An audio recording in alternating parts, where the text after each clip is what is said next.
की महापौर, नगरसेवक, माजी नगरसेवक, स्टँडिंग, माजी स्टँडिंग सगळे आम्ही पालकमंत्र्यांना या ठिकाणी विनंती केली की जी काही निधीची वाटप डीपीडीसीच्या माध्यमातून होते ती सरसमान सगळ्यांना मिळाली पाहिजे. त्याच्यामध्ये कोणतीही अनियमितता नसायला पाहिजे, पारदर्शक प्रमाणे ती झाली पाहिजे. कारण का आपल्याला सगळ्यांना माहिती की महापालिकेमध्ये एनकॅपच्या निधीमध्ये तफावत होती आणि जाणून बुजून या ठिकाणी विरोधी पक्षाच्या लोकप्रतिनिधींना डावळलेलं दिसून येत आहे. ते डीपीडीसी मध्ये नाही झालं पाहिजे म्हणून आम्ही आज विनंती केली पालकमंत्र्यांना.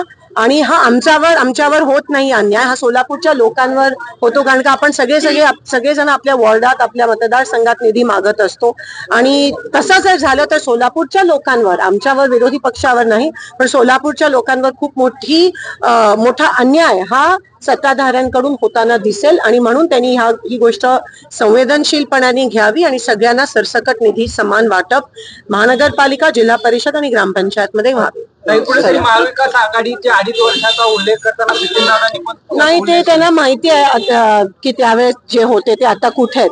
आणि तसं त्या पद्धतीचं खालच्या पातळीचं राजकारण आम्ही कधीच नाही केलं. आणि जे त्यावेळेस होते आता ते त्यांच्या सोबत आहेत.